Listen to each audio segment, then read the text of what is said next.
94.9 and 104.5 The Pick. It is Shaggy. And on the phone with me right now, I have a man maybe you haven't heard of, but you're definitely going to. Clifford Gant. He has a book out right now called Why Am I Here? An autobiographical expose, duty, theft, murder, and redemption. Clifford, how you doing today, my man? I'm doing great, Shaggy Delic. How are you doing today? You know what? No complaints at all. So just to preface this, why don't you go ahead and tell everyone where exactly you're calling from today? Well, I'm calling from the great state of Arizona at the only forensic hospital they have in the state for those deemed guilty except insane, the Arizona State Hospital. It's a forensic campus that holds about 100 people on the forensic side and another 100 on the civilly committed side. And, proud to have this opportunity to ride your airwaves. Of course, and thank you for joining me today. Now, before we get into why you're at the mental hospital right now, I just want to kind of get into your background a bit. You know, here in Idaho, we are very fond of people who have served in the military, veterans, and from my understanding, you have a background in the Navy. I do. I joined the Navy. I signed up for the delayed entry program the day after I turned 17 and was eligible. That was back in 2001. I ended up shipping out to boot camp in August of 2002. I was in for about 2 years. I upheld my oath of defending my country against all enemies, foreign and domestic. I was a top secret network administrator with an above top secret clearance, and I ended up having the unfortunate moment of seeing somebody who had taken some digital property from my Navy, and I felt it was my duty to at least bring it up to my chain of command. Given our integrity, our clearance, you don't know what kind of stuff you're taking home if you're just robbing the Navy. The people that I brought up to on the chain of command, they were good friends with the perpetrator, and kind of ostracized me after that. They brought the property back to the unit or back to the base and said, what are you talking about, Clifford? This wasn't here. This was here the whole time. And I got ostracized after that, and after a nice chat and a temporary active duty stint to the USS Thorn. We were the last Bruins-class destroyer in the Mediterranean. We were doing NATO escorts through the Strait of Gibraltar. Have you ever seen the Prudential commercials, that rock that they have as their image? I got to see it in real life. It's a towering monolith. It's a very beautiful, serene place to be.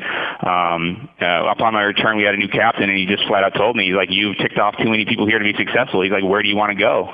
He opened up the entire Navy for me, and I said, with all due respect, sir, let me go talk it over with my wife, and I got married at the time, and we decided with a $60,000 top secret clearance and the training that I'd received from the military, I could be making $100,000 a year, working in the private field as a 19-year-old kid, and that was very attractive, especially when the aura of integrity that I held for that institution was kind of shattered by, the good old boys club, Shaggy. Even though there was a negative outcome at the end, we still appreciate you serving because, I haven't served, but I really appreciate everyone who did. So thanks for your service. No, it was my honor. It was my privilege. There's a lot of great people in the military. I'd almost say all of them. I just think the situations sometimes are a little sticky, and it's when politics gets involved, it kind of ruins a lot of things. But I'm definitely proud of my service. I got a general under honorable conditions, so it wasn't a dishonorable discharge. But because I didn't make the threshold of about 3 years, I didn't receive. I was promised $60,000 for college. I had the GI Bill and then the Navy College Fund, which was $40,000, and I don't get a stitch of VA benefits or nothing. So after I decided to get out, I was kind of on my own. And unfortunately, 2 weeks after I got out, my wife's parents told her to divorce me, and she agreed. So I was really left holding an empty bag, Now, I don't know if you know this or not, but on the outside world, then the hot topic of conversation right now is the new Top Gun movie. It's called Gun Maverick. And have you been able to see it? Are you able to see it where you're at? I've seen the commercials of it. It's such a long overdue movie. With COVID happening and everything, it was real. It's just so powerful to be happening at this moment. The cinematography in that movie, I saw the background on MTV. They did a little sideshow, but it's just an epic movie. It earns every single dollar that it's there. As far as watching it here, probably when it gets to streaming, we have some staff members that'll stream movies. We got to watch Mulan when it first came out, when everything was streaming on Disney during COVID and stuff. So they'll watch movies periodically. We got to watch the newest Matrix movie when it came out. So it's just a matter of time before it starts streaming and we can get it here at the hospital. Oh, for sure. That's going to be a really good one, though. I did see it, and it was fantastic. So you have something to really look forward to. But the only reason I bring it up is kind of a plot point in the movie is that Tom Cruise, is off pissing off all his admirals and things like that. And he almost gets rewarded for it in a way. People look down on him, but he doesn't get discharged or anything. I know it's a movie, but it just seems like what you did compared to what Maverick did is so minimal that I don't believe that you deserved what you got out of that. Well, thank you for your empathy. It was to be compared to Tom Cruise is a little shaken right now, but yeah, that's one of the interesting. I mean, my plot line of my life. I put everything into this book, and to find parallels of everybody who's lived a life. You can find parallels of pain. You can find parallels of elation, of happiness, of loss, and it's really reaffirming of the life you lived. You should be proud of it, even your highs and your lows, because it's made you who you are at this moment. Which is what I'm really trying to convey is like that living in the moment type existence where like why am I here? Are you going to the grocery store for eggs and milk and show up grabbing stuff on the way there and have a $300 cart of overpriced groceries at the end? Like it's very important to be present at the moment, and the past has brought me to this point, so I have no regrets, and I have no ill will to those that have wronged me in the past. I hope that their lives have all turned out respectively, but I'm still proud to be a Navy boy and still wear those coveralls if I had them. But it was an amazing experience that I'll never forget. So thank you for tax dollars to train me and to get me to that situation. But it was definitely my honor. I appreciate your thanks. So of course. Now going back before the Navy, would you consider yourself to have a troubled childhood? I was the oldest of 6, so it went me, 3 girls, and 2 boys. And with that kind of troop, that kind of clan, the attention, the parental attention, kind of gets divided. Mm-hmm. Like really thin. Once we got around to the 4th child and the 5th child, my dad kind of withdrew from the parenting role and would kind of be reclusive. So it was difficult childhood growing up. I mean, we never went without, but our Christmases weren't Christmas trees and presents under the Christmas tree. We waited for a guy in a box to bring donated items from the Kmart wish list tree. I always got baseball cards and socks, and I was completely cool with that. It was definitely a great pastime of mine collecting all the Kobe Bryant rookie cards. Nice. Rest his soul. Those are worth something now, an yeah. Person, but it's all nostalgia at this point. I'm definitely not. I mean, it was to answer your question. I mean, it was a difficult growing up, but I wasn't worse off because of the lower level experience of being a food stamp family. If you understand what I'm saying. Yeah, exactly. Now, I mean, I know that later in your life you got in trouble with the law. Obviously, it's right there in the title of your book, Duty, Theft, Murder, and Redemption. But I mean, before the Navy, would you get in trouble very much, or was it kind of after? No, I didn't get involved in sports. I didn't get involved in the high school drama, the cliques. I was really focused on my studies. I loved writing poetry and working. I got a job at 15 at a Papa John's in town, or a local pizza place that would eventually lead to Papa John's. But I was really content doing my own thing, having a small group of friends, maybe like 2 or 3 that I could rely on. It was I wasn't a troublemaker at all. I mean, the worst thing that I had to do when I joined the Navy was sign a waiver saying I smoked marijuana once. Yeah. And it was only once. I did inhale, Clinton-esque reminiscence there, but that was it. That was the worst that I had done. There was no ever any hint toward any illicit behavior, because I was dead set. Once I saw the movie Men of Honor with Cuba Gooding Jr. and Robert De Niro, sure. I was like, that's what I want. I want to be a part of a brotherhood. I want to stand for something that's bigger than myself. And I think, in the back of all of our minds, that's what citizens, or that's what a person really wants, just to know that they matter. And to be a part of a collective like that was definitely a feeling of awe and wonder that I did it. I graduated boot camp, and it matters. Every person matters. Last night I was actually on YouTube, going through the videos, and I stumbled upon this video about youth prisoners, and basically they're kind of on their last straw, and so to give them one last chance, they sent them to actually military boot camp for their very last chance. And they mess up that, then they're going to prison forever, kind of thing, and just making sure it wasn't a situation like that. But you were doing it willingly, which is great. Yeah, it was definitely not a scared straight scenario where it was like either prison or the military. It was I busted my butt. I graduated a whole year early. I took college classes. I took a couple classes through BYU in Utah, an English class, and a lot through the community college in Mojave County, where I was at in Lake Havasu City, Arizona. Definitely worked hard for everything I deserved, and it didn't pan out in the long run with the Navy, but it just sent me to that next step, that next journey in my tenure here on Earth. And it's just as long. There's a motivational speaker that I really liked, God rest his soul, the late great Jim Rohn, R-O-H-N, and he said the same winds blow on us all, the winds of change, the winds of opportunity, the winds of destruction, but it's up to us to set our sails, and that determines where we go in life. So just because you're in a squall and your ship is off course, the changing of your attitude or the changing of your mindset really determines if you take that negative situation and turn it into a great positive. It's kind of one of the things that I told my people that I would work for as I would become a manager of pizza restaurants, is that when you have an angry customer, even if you're angry at yourself at life, you have an opportunity to win a customer for life if you exceed their expectations. So, in a personal way, if you have a problem and you exceed your own expectations or you go through it, you're that much better for it. I don't super agree with what doesn't kill you makes you stronger, because what doesn't kill you sometimes lands you in a wheelchair and you're just a little stuck. But what you can overcome definitely gives you credibility to yourself, and I think that's all that matters, is your ability to handle the situation and pull through stronger. And you've overcome a lot in your life. I mean, from the military to being in prison to now in the mental hospital. I guess here's a question. What is tougher, military boot camp or Mexican prison? Ooh, that's a pretty sticky one. I'm going to have to say boot camp was more fulfilling. It was almost like a game, kind of, going to boot camp. It was like you had your stations, you had your tasks that you had to complete, you had your metrics you had to mark.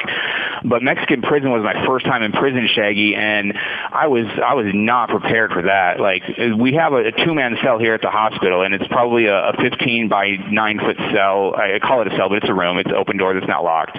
But in the same space that I'm afforded here at the Arizona State Hospital for two human beings to live in a room and cohab together, those same dimensions, they had 24 people in the cell, Shaggy, locked down 24/7. Wow. So there was two bunk beds when you open the steel doors. It was open air doors. There's two bunk beds on each side, stacked 3 high, and there's 2 guys per bed sleeping foot to face. So you have 2, 4, 6, 8, 10, 12 people on bunk beds, and the rest of the people are lined up on the floor like sardines with blankets. You don't get any sort of hygiene products.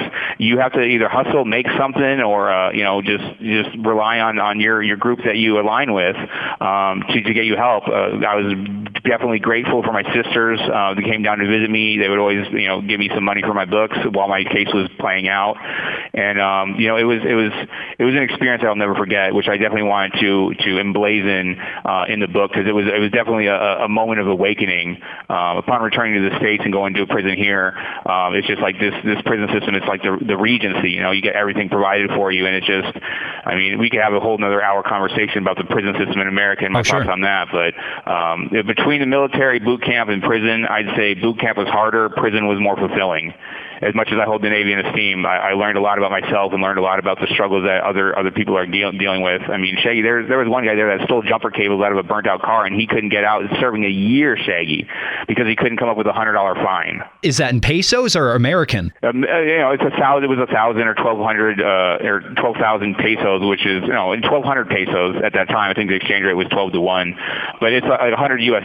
So the same equivalent in pesos would be fine, but they don't have the family. They don't have friends that can just pay that fine or the outreach. It's really it was an eye-opening experience. I'm very grateful for that moment. Once again, we're talking with Clifford Gant, author of Why Am I Here? An autobiographical expose, duty, theft, murder, and redemption. So going back to Mexican prison real quick, you said something that really interested me. I've never been to prison. I've never been to Mexican prison. So forgive me if I have too many questions on this, but were you one who at least got to sleep on one of the bunk beds, or was that an earned thing? You had to start out on the floor. So funny you bring that up, Shaggy. So I was one, pretty much when you go into a new cell, you're the lowest man on the totem pole. So you sleep right, there's probably about a 4-inch raised platform where the toilet and the shower is. And it wasn't like a shower with a shower head and hot water. We had, 12 5-gallon buckets of water. I was there in December, so it was cold water that you would bird bath in, and there was a little drain on the floor. The toilet was pretty much like a clay pot that, had you plunge your leavings down with an old salsa bottle, and there was no flushing mechanism or anything. So it was real hardcore, and that was my spot right at the end, right where that raised platform was. Oh no! So as people would get up in the middle of the night to handle their business, they'd be stepping over me, and I got to get some nice floral some nice floral surprises at 2:00 in the morning every now and then. Eventually we had the head of the cell, I guess you could say. His name was Shrek. He was in California prison, and he got assaulted with a mop bucket ringer thing, so his face was disfigured, and so he called himself Shrek. But he agreed to sell me the presidential suite, which was his bed, for $20 for a week.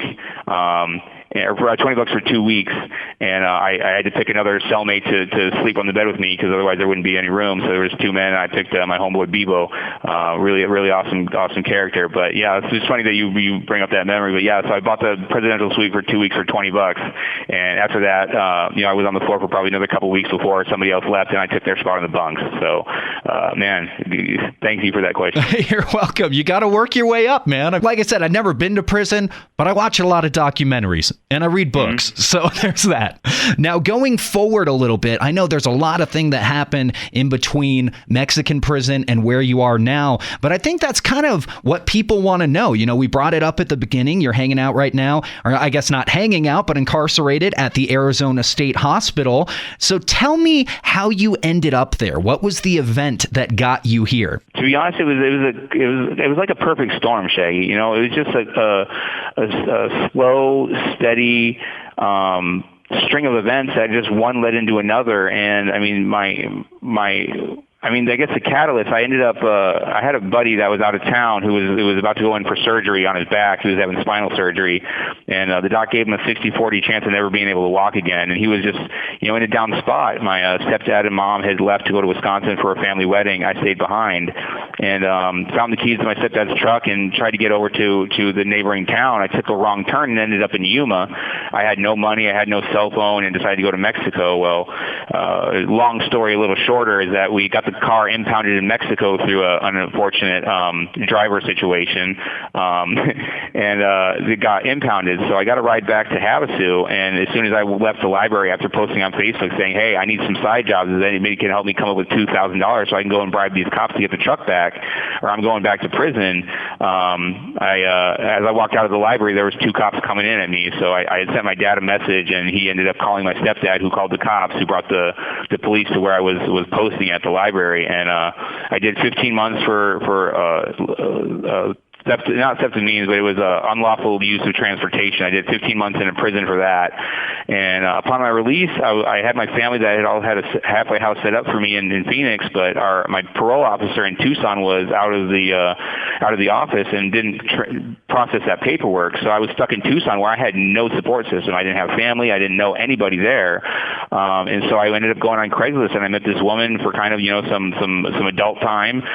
She was a little older, and, we kind of met, and I told her my story. I had a lot that happened in 2008 down in Mexico. I've been a world traveler. I spent 3.5 years of my life down there, including the prison time. And met her, and after 4 months, I'm getting to the heavy part, but she was dealing with some medical issues that were causing her a lot of pain, and we had candid conversations about what life is about and what the afterlife entails, and we kind of were on the same page.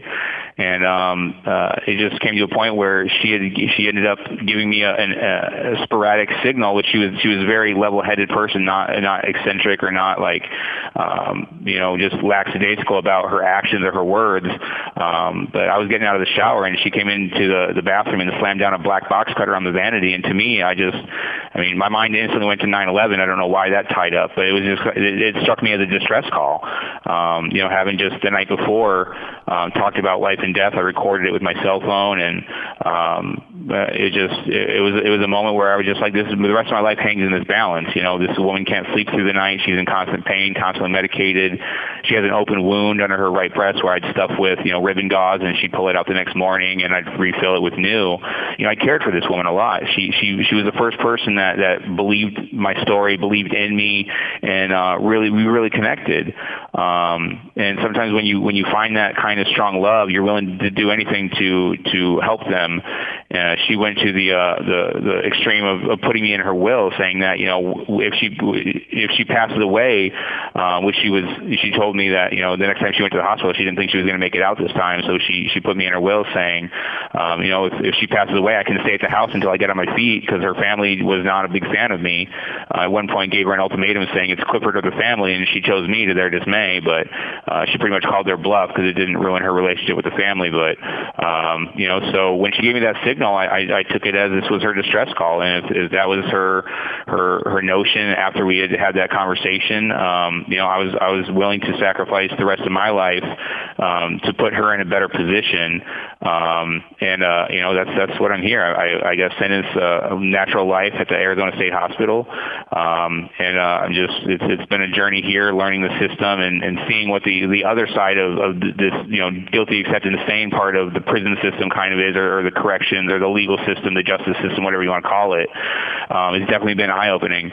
Like I said, this is a whole other conversation where I could talk about an hour about, Sure. How the hospital works and how there's people here that should be in prison, mental yards, and a lot of people in prison that deserve this place. But that's really not my place to speak on right now. But yeah, so I took her life with a very caring, not fearful end to her existence, and I really believe she's been watching me every step of the way, and keeping an eye over me, because she knows what I did wasn't out of anger or anything. It was out of sheer love and sheer agreement that we would go to the ends of the earth to see each other succeed. Some people are saying, what you did, they'd classify it as assisted suicide, but I know you have a bit of a different terminology for it. I mean, I've talked before that to me it's hard to, how do I say this? She didn't come out and verbally tell me to take her life. You understand? Sure. So it wasn't, I was acting as if it wasn't assisted suicide, but she did not explicitly tell me, please take my life. I mean, she gave me the from my Navy days, I'm a trained communicator, so I can pick up on verbal tells, on, nonverbal communication, but when somebody like that makes an action with the context of what we had been through the last 48 hours before it happened, it was my duty to fulfill what I felt she wanted. So I've been here for 5 years. I've said it before, I'm not going to be the judge and jury of my own demise. I'm here to present the facts. I'm here to tell my story and let the court of public opinion weigh in, because I've spoken to it before. It said, these kind of deals that get made, I didn't have a trial. I lost all the evidence that I had that would have supported me. So if I would have gone to trial, it would have been a 3-time international car thief trying to defend himself against a murder, essentially. And that's just, that was not a play. My lawyer told me it was either life in prison or life at the Arizona State Hospital. And I said, well, what's the difference? He said, at the Arizona State Hospital, the food is better. That's what the justice system is pulling to try to push people into this kind of mental health on demand type scenario. I think it's unfortunate. It wasn't like you can go get the help you need, you can go get rehabilitated, you can eventually work your way up a level system and get passes out into the community, or a conditional release or an unconditional release based on your stability. It was the food was better. And there's a lot of resources that go into running this hospital. I know in California there's 5 different state forensic hospitals for guilty, acceptance, sane, or the mentally ill. In Arizona, the Arizona State Hospital is the only game in town. So there's a lot of things that are going on, I think, with mental health hospitals across the United States, where the staffing is utterly atrocious. It's becoming a danger to the people here. There's a lot of assaults that happen. A lot of them don't get reported because of, threat of retaliation from the assaulter or whatever. But I think that the more people know about what's going on, where their taxpayer dollars are going to and what they're funding, we're I don't know how bad it is in Idaho, but I know in Arizona we're experiencing some pretty severe drought. The Colorado River is almost at an all-time low. Oh, sure. At an all-time low, and we can wash laundry 24 hours a day. We can run laundry, and there's no sense of personal responsibility, which I think an institution like this should be instilling in these people, is to be accountable for your actions. It's just kind of like I'm in the Wizard of Oz, and I'm in Oz, just this place is just not run like I'm a military background, and I see the waste and the spending and where it's going and where it's allocated to, and I just feel like it's a huge waste, and it's hard to keep a smile and a good attitude when you see so many things wrong. It's really, Shaggy, it's up to me how long I spend at this place. I mean, give or take a year. I can be on my best behavior and do all the drug rehab groups that they want to send me to, but in the end, it's up to me how long I want to stay here.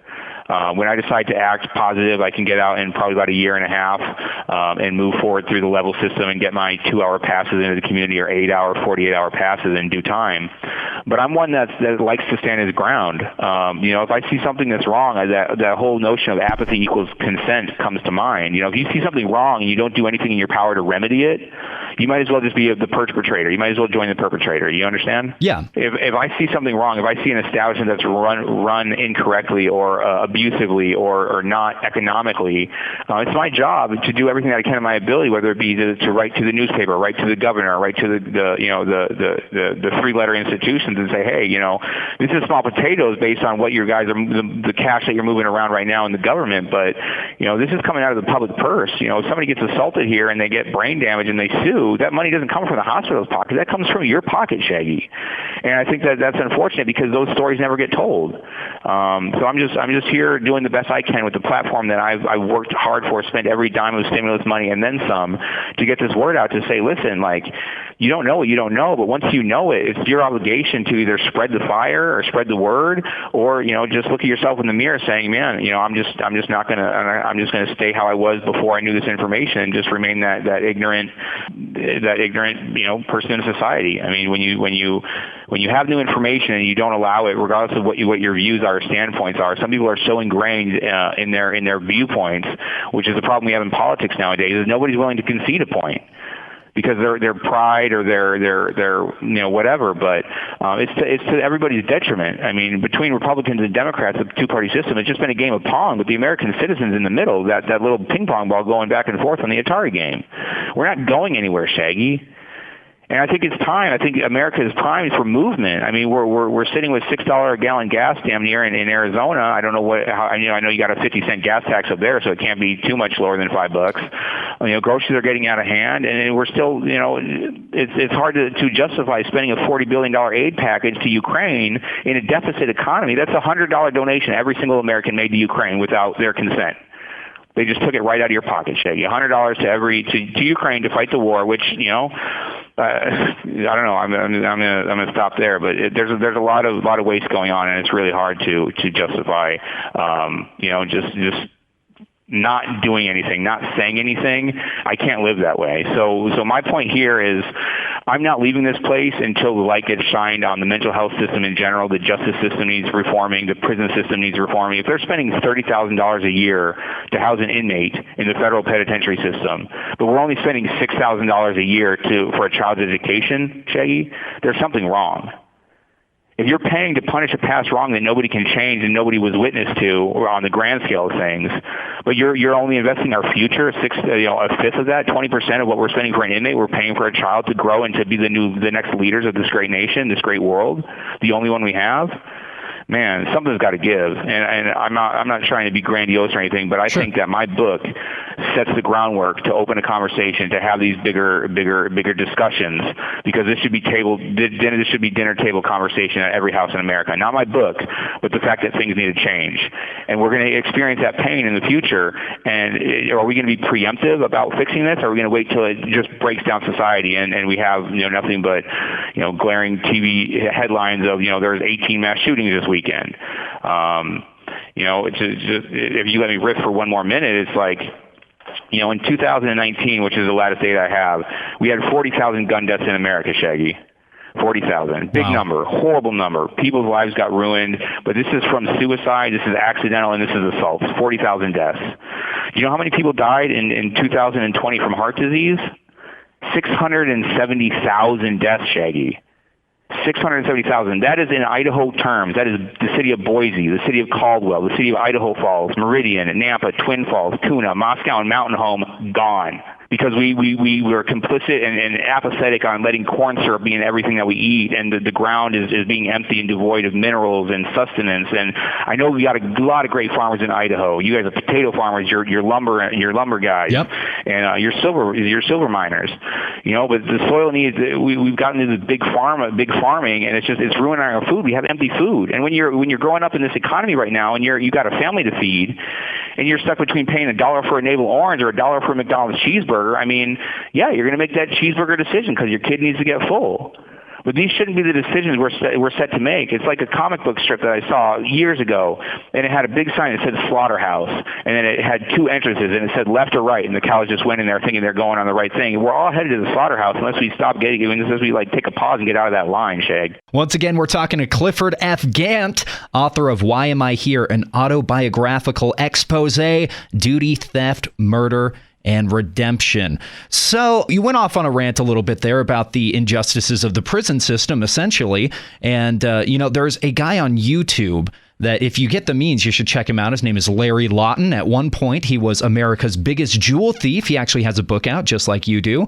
He's very into prison reform because he spent 12 years in prison. He knows the ins and outs, the dirty secrets that most of us don't. And he kind of puts it upon himself to go and expose these secrets and let the general public know and try and make a change. Would you consider yourself kind of on that same path? I think to hear that, what you just said, that this guy's on YouTube doing his part, I think that that's a role model for everybody that has foundation to stand on. I've lived a life and I've put myself in situations to not only believe what's been told to me, but to actually live it and see it with my own eyes. And that's why I believe I have the foundation to stand on, to make these claims, to present these arguments, Shaggy. It's not something that I heard on the news this, and then I'm going to make my take on it like like I have the past to stand on.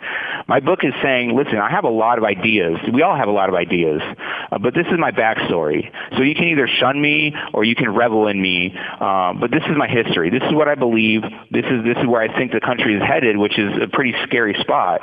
But at least you'll know me. At the end of the book, you will know me, and you can make your decision on whether you want to write me or whether you want to write me hate mail or just ignore me, whatever. I mean, like I said, there's people that are going to feel part of this story and feel some empathy or just be taken on a ride. The people that have reviewed the book so far to my face have said, within the first few chapters, they've not only laughed, but they've cried.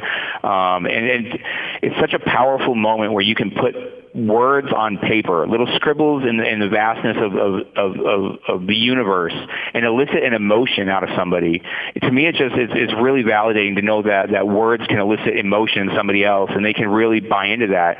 When they buy into me as a person, or when they buy into Larry Lawson as a person, they can buy into their ideas, and that's the biggest key of leadership, is to have the public or whoever you're speaking to buy into your concepts.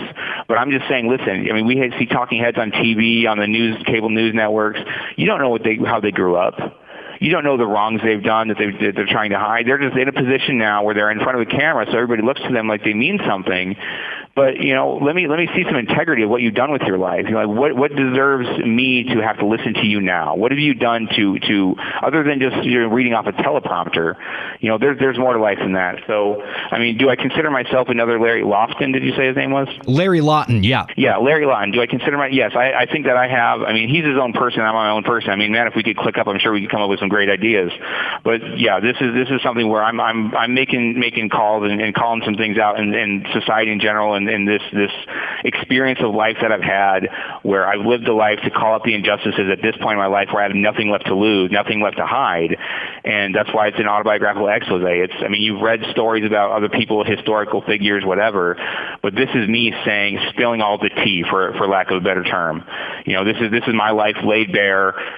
Take it or leave it. But if you read it and ignore it, don't blame me for the things that are coming down the road. Once again, for those of you just tuning in, Clifford F. Gant is currently incarcerated in the Arizona State Mental Hospital. Now, let me preface this question with, I'm not giving any judgment here. I'm a very neutral party in this whole situation. But do you believe, where you are right now in the Arizona State Mental Hospital, do you believe that you belong there? Like, do you think, in your own perspective, there may be a mental irregularity that would cause you to do what you did? I mean, for example, if my wife was dying from cancer, she came and slammed down a box cutter on the table, just like your situation, there'd be a trigger in my mind that's like, no way. I mean, do you think there may be an irregularity in your head that brought you to that point where it's like, yeah, I'm going to do this. This is the time? I write about this. I had an experience in 2008 when the global financial crisis happened. I was living in Mexico doing inside sales for IBM, selling IBM blade centers to Southern California Fortune 500 companies. Mm-hmm. I had a nice little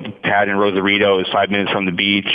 I had an OXXO on the corner, which was like AM, PM, and a taco guy on the other corner. So it was perfect. I had a girl move down with me from Kansas. She was a Heartland queen, still, crushed and love her to this day. Not a bad setup. But when the experience that I had, when the financial crisis happened, is all deals that were on the table with, IBM through, all of our customers, they got put on hold because, businesses didn't want to put out those expenditures, not knowing how the financial system was going to work.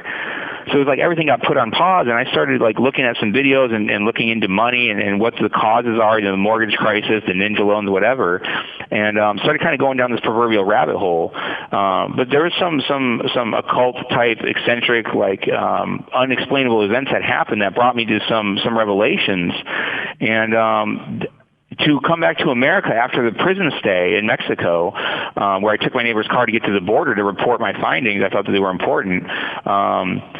It weighed on me. You go to your family and try to tell them what happened. Those that are closest to you, that know you, that know your history, know you're not just spouting off games because you were on drugs, which I wasn't. It's that proverbial, an alien, a two-handed alien landed in my backyard last night, and you go to try to tell people at the bar, they're going to be like, you've lost it. So for 13 years, from 2008 until, 2020 when I started this book, putting it down on paper anyways, I've had to have this, subliminal Rubik's Cube just going, trying to make sense of what I couldn't explain. I came here. I definitely had some issues, some hang-ups. I've always been a really level-headed guy. Always used a lot of information in making my decisions. Always cared about other people almost to a fault. But when you try to tell those closest to you, something happened to me and I can't explain it, and it's hard. It felt a big burden because I felt I was the guilty party for not being able to twist my tongue in the right way to make somebody else understand. Sure. So coming into the Arizona State Hospital and the incident with the box cutter and the reason I'm here, and even the car thefts, I had this subliminal problem that was just, it wouldn't go away, Shaggy. Now, the catalyst for fixing that, where I'm at now versus where I was 18 months ago, is night and day.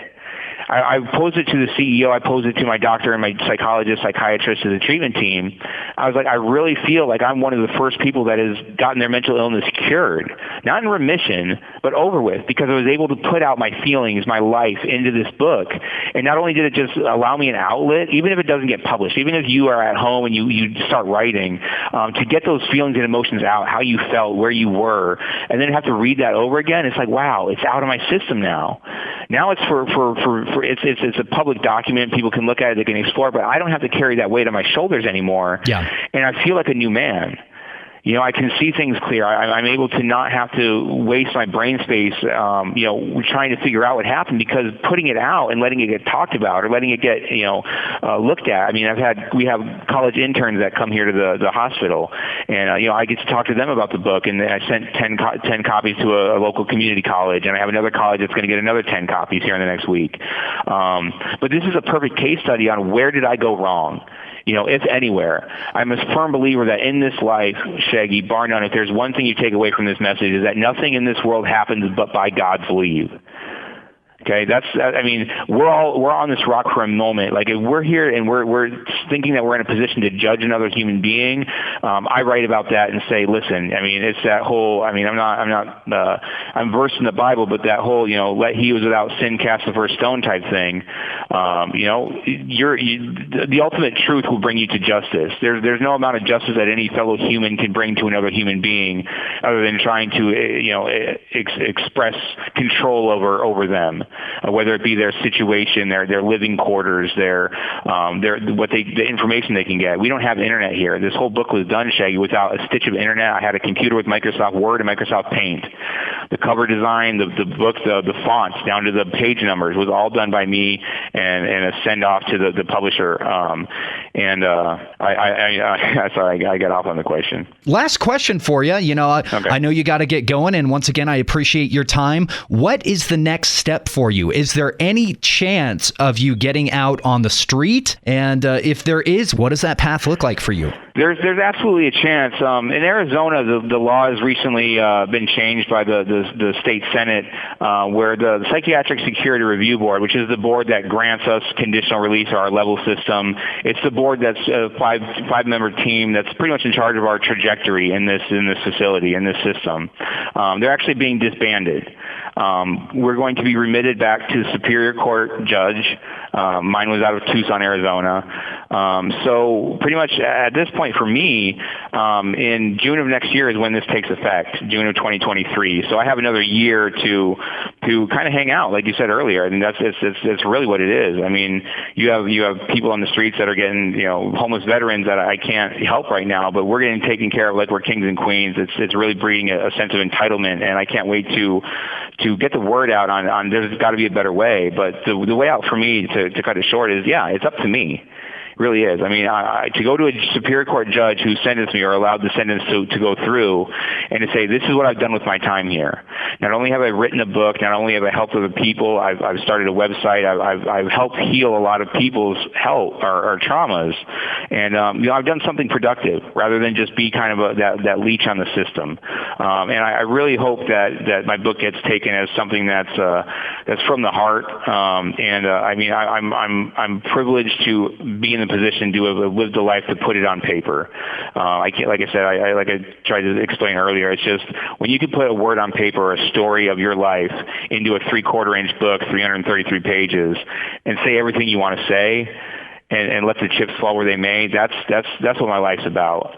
If you don't read it, if you don't buy it, honestly, it doesn't matter. When the history of the world gets written, or when humanity is wiped out, whoever is the next conquerors of this planet are going to go to the Library of Congress and they're going to see 2 copies of my book, and nobody or no judicial system, no person, no entity can take that away from me, that I put something in concrete that's going to stand the test of time. And I really believe that anybody who takes the time to read it, it's about a 13-hour read from cover to cover, you will be better off for it. And if not, my address is in the back. You send me your disappointment and I'll refund your money. Once again, everybody, Clifford F. Gant, author of Why Am I Here? An autobiographical expose, duty, theft, murder, and redemption. It is available now on, I believe, Amazon and all sorts of places, right? Publisher is BookBaby. You can go to the bookbaby.com bookshop or Amazon, and pretty much anywhere you buy books. Amazon, Barnes & Noble, Walmart, Target, Ingram if you're into the wholesale book system, but anywhere you get books, you can do it. You just Google my name, Clifford Gant, and you're going to see the books listed. Once again, Clifford, thank you so much for joining us today. Anything else you want to say? As the Grateful Dead would say, and this is going from me to Idaho, keep on trucking. That's what I'm talking about. Clifford Gant, thank you so much for joining us. It's Shaggy on 94.9 and 104.5 The Pick.